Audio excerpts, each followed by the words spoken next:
नमस्ते बच्चों, कैसे हो सब? सब ठीक। छंदों में आर्या छंद कंप्लीट हो गया है और अनुष्टुप छंद कंप्लीट हो गया है।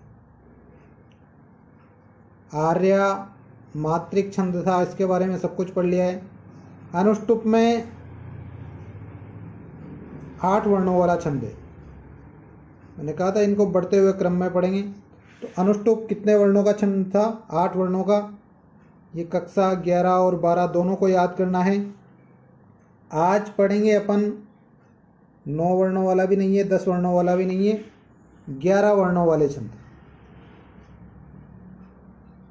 और 11 वर्णों वाले छंदों में अपने पास 3 छंद है। एक तो इंद्रवज्रा, दूसरा उपेंद्र वज्रा और तीसरा इन दोनों का मिश्रण उपजाति। इन तीनों ही छंदों में कितने कितने वर्ण होते हैं? 11-11 वर्ण होते हैं। तो देखते हैं, करते हैं स्टार्ट इंद्रवज्रा से। सबसे पहले लक्षण, फिर परिभाषा, फिर उदाहरण। तो लिख लीजिए ऊपर ही ऊपर इंद्रवज्रा छंद। और इंद्रवज्रा छंद का लक्षण है स्यादिंद्र वज्रा यदि तौ जगोग। इसका मतलब क्या होता है?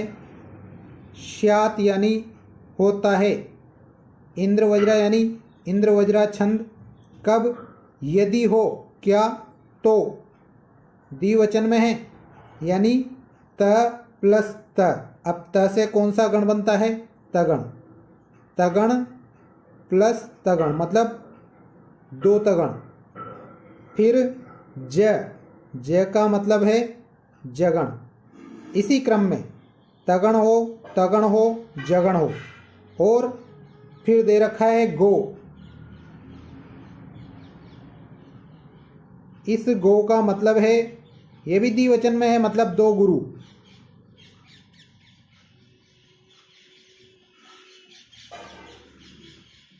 ये गौ, इस गो और ग, या तो दोनों को गुरु गुरु मान सकते हैं। तो गुरु प्लस गुरु। क्या बात आई समझ में? कि इंद्रवज्रा छंद कब होता है? जब किसी छंद के चरण में तगण हो, फिर उसके बाद तगण हो, फिर उसके बाद जैसे मतलब है जगण, फिर उसके बाद गुरु और फिर उसके बाद गुरु। अब देखिए 3-3 वर्णों का एक गण होता है। तो 3, 3, 6, 3, 9, 10 और 11, क्योंकि गुरु गुरु को एक एक ही मानेंगे। ये जो गण है ये तो 3-3 वर्णों के और गुरु गुरु एक एक वर्ण है। तो कुल मिला के इसमें कितने वर्ण हो गए? 11 वर्ण। तो ये लक्षण क्या कहता है? स्यादिंद्र वज्रा यदि तो जगोगा। यदि तगण हो, तगण हो, जगण हो, गुरु हो और गुरु हो, तब वहां पर कौन सा छंद होता है? इंद्रवज्रा छंद होता है।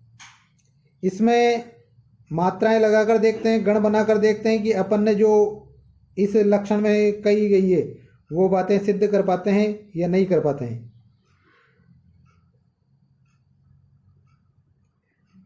देखिए लगाइए मात्रा।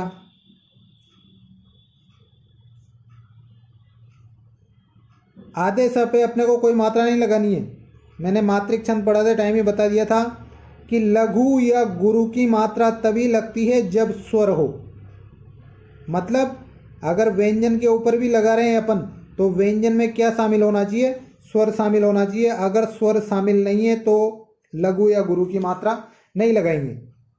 तो स के ऊपर नहीं लगाएंगे, या के ऊपर लगाएंगे। आ की मात्रा है तो गुरु।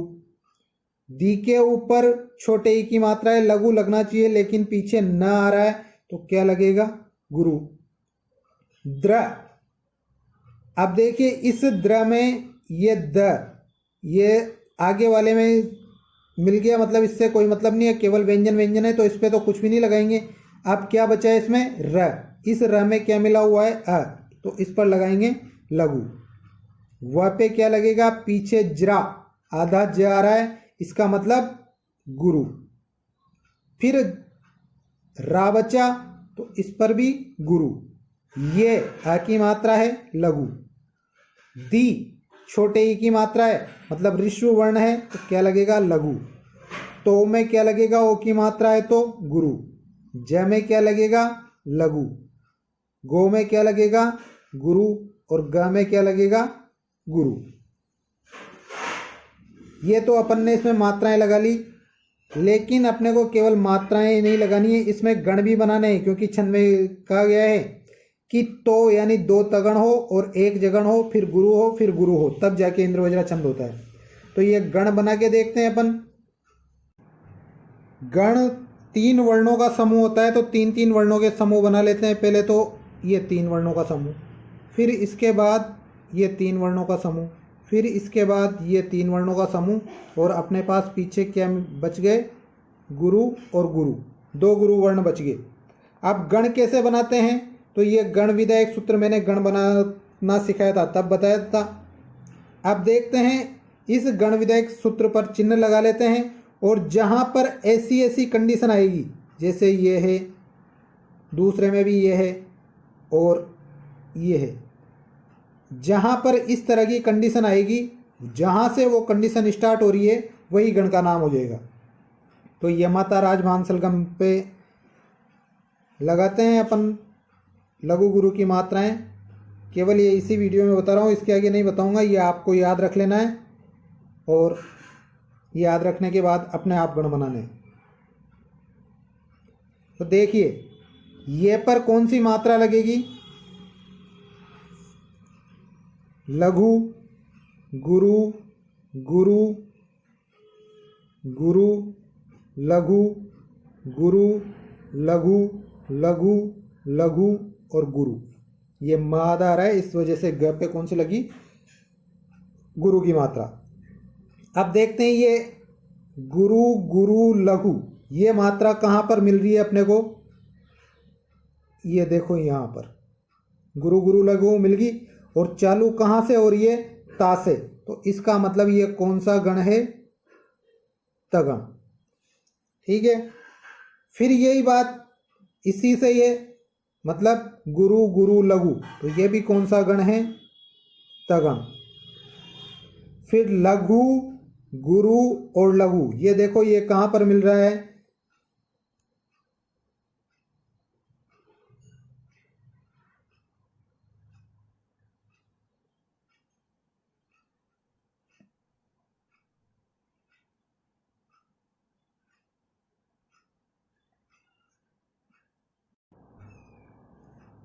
ये है अपने यहाँ पर, ये पहले लघु है, फिर गुरु है और फिर लघु है, तो ये चिन्ह यहाँ पर लगा हुआ है। अब चालू कहाँ से हो रहा है, ये जैसे, मतलब कौन सा गण होगा, जगण। जिस वर्ण से चालू हो रहा है वहीं से वर्ण का नाम चालू हो जाता है। तो इसमें अपने क्या क्या चिन्ह लगे, एक तो तगण आया, फिर तगण आया, फिर जगण आया, फिर गुरु, और इसके बाद फिर गुरु। और ये सूत्र भी क्या कह रहा है, ये लक्षण, कि यदि तो यानी 2 तो तगण हो, जय यानी 1 जगण हो, और गोग यानी 2 गुरु हो, वहाँ पर कौन सा छंद होता है, इंद्र वज्रा छंद। तो ये इंद्र वज्रा छंद का लक्षण हो गया। इसमें चिन्ह लगा के गण कैसे बनाने हैं ये मैंने बता दिया। अब आगे गण कैसे बनाने हैं वो बार बार नहीं बताऊंगा, ये लिखकर ये आपको याद कर लेना है और अपने आप पता करना है कि कौन सा गण बनेगा। इसको जैसे जैसे प्रैक्टिस करते जाओगे तो अपने आप समझ में आ जाएगा। जैसे मान लो आपके पास आ गया गुरु लघु लघु, तो कहाँ पर आ सकता है, यमाता राज भा न स कि लघु गुरु लघु लघु आ रहा है, तो कौन सा गण होगा इसमें, भगण। इस तरह से प्रैक्टिस से याद हो जाएगा। तो लिख लीजिए ये छंद का नाम, फिर उसका लक्षण, और लक्षण के बाद उस पर चिन्ह लगा लो और चिन्ह लगाकर ऊपर गणों के नाम लिख लो। मतलब कुल मिला के इसमें कितनी लाइनें काम आएगी, 3। सबसे ऊपर की लाइन में तो क्या लिखोगे आप, गण। उसके नीचे की लाइन में क्या लिखोगे, चिन्ह, और उसके नीचे की लाइन में क्या लिखोगे? लक्षण। और आगे चलेंगे तो उदाहरण। तो कुल मिला के आपको जहां पर भी लक्षण या उदाहरण लिखने हैं अब से आगे वाले छंदों में, तो तीसरी लाइन काम में लेनी है सबसे पहले, फिर उसके बाद दूसरी लाइन काम में लेनी है, फिर उसके बाद पहली लाइन काम में लेनी है। तो इस तरह से लिख लो, ये 2 लाइनें छोड़ के लिखो, शाद इंद्र वज्रा यदि तो जगोगे। इसके ऊपर चिन्ह लगाओ ऊपर वाली लाइन में, फिर उसके ऊपर इस तरह से 3-3 के ग्रुप बना के, ये इस तरह के डिब्बे बना के 3-3 के ग्रुप बना लेना। फिर उन पर लिखो गण कौन कौन से हैं और गुरु वर्ण कहाँ पर आए हैं। ठीक है, ये लक्षण हो गया। अब परिभाषा। इस छंद में थोड़ा सा टाइम लगेगा क्योंकि आपको बहुत सारी चीज़ें इसमें समझाई है मैंने। इसकी परिभाषा लिखते हैं, लिखिए इसकी परिभाषा।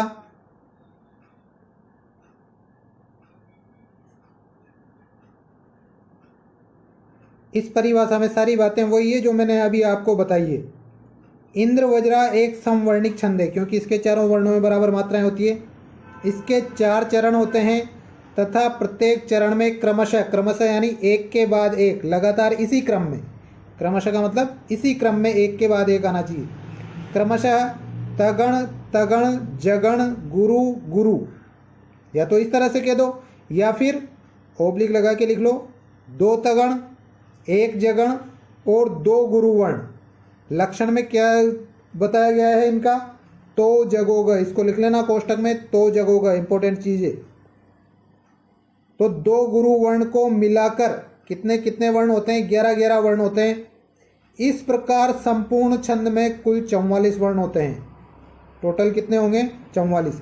देखिए, एक चरण में 11 और 4 चरण है तो कुल मिलाकर 44 वर्ण होते हैं। इस छंद में यति चरण के अंत में ही होती है, मतलब चरण के बीच में कहीं पर भी यति नहीं होती है, और चरण के अंत में तो निश्चित रूप से सभी में यति होती है। तो चरण के अंत में ही यति होती है, बीच में यति नहीं होती है।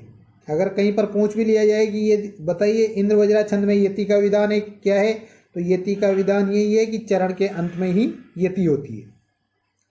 ये परिभाषा होगी। अब इसके उदाहरण देखते हैं। एक उदाहरण मैं करके बताऊंगा, एक आपको प्रैक्टिस के लिए लिखना है।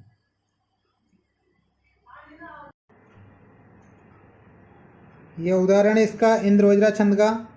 इस उदाहरण पर चिन्ह लगाकर देखते हैं, और चिन्ह में अपने पास क्या बनना चाहिए?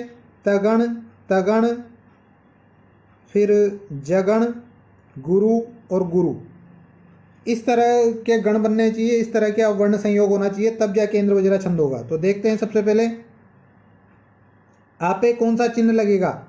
अर्थो, रहा आधा बीच में, तो इस पर लगेगा गुरु। थो पर गुरु, ही पर लघु, क पर आधा ना आ रहा है पीछे, इस वजह से गुरु। या पर गुरु, प पर लघु, र पर भी लघु, की पर बड़े की मात्रा है गुरु, ये पर लघु, ए पर गुरु और व पर लघु लगता, लेकिन अपने को यहाँ पर आवश्यकता गुरु की है, तो अंतिम वर्ण को लघु होते हुए भी अपन क्या मान सकते हैं? गुरु मान सकते हैं। ठीक है, देखिए इस पर गण बनाते हैं अपन। सबसे पहले चिन्ह लगा लेते हैं सारे पे। ता पर क्या लगेगा? गुरु। मा पर ये दे इस तरह से मिलकर बनता है, ये वाला दे, तो क्या रहा है? आधा द, इस वजह से मा पर क्या लगेगा? गुरु। अब क्या बचा यहाँ पर? केवल ये, तो लघु। स पर पीछे आधा म आने की वजह से गुरु। प्रे पर एक ही मात्रा है गुरु, और ये पर लघु। प पर लघु, री में छोटे ई की मात्रा है, इस वजह से क्या लगेगा? लघु, सॉरी,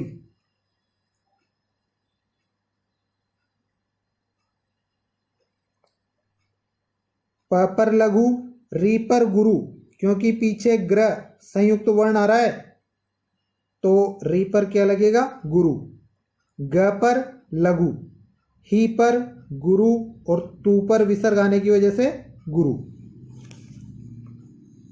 जा पर गुरु, तो पर गुरु, म पर लघु, मा पर गुरु, यम अनुस्वार युक्त वर्ण को भी गुरु माना जाता है, तो गुरु। वी पर लघु, छोटे की मात्रा है। श पर लघु, द पर गुरु विसर्ग आ रहा है। प्र में से जो ये प और र, प तो आगे काम में ले लिया अपन ने, अब केवल र बचा है, इस वजह से इस पर क्या लगेगा, लघु। का पर गुरु और मम, ये देखिए म के बाद आधा वर्ण आ रहा है, इस वजह से गुरु। प्र के बाद आधा त आ रहा है, इस वजह से इस पर क्या लगेगा, गुरु। ये के बाद जो ऊपर र चढ़ रहा है प्रत्यर्पित, तो इस र की वजह से गुरु। पी पे लघु, त पे गुरु आएगा क्योंकि पीछे आधा न आ रहा है। या पर गुरु, आधे वर्ण पे नहीं लगाते। स पर लघु, ई पर लघु, वा पर गुरु, त पर लघु, रा पर गुरु और मा पर गुरु। ठीक है, ये चिन्ह लगा लिए। अब चिन्ह लगाने के बाद अपन इनके गण बनाते हैं। तो 3 वर्णों का एक गण बनेगा, ये 3 वर्ण, ये 3 वर्ण और ये 3 वर्ण, पीछे 2 गुरु। ये 3 वर्णों के गण बना लिए अपन ने। गण किसे कहते हैं, 3 वर्णों के समूह को गण कहते हैं।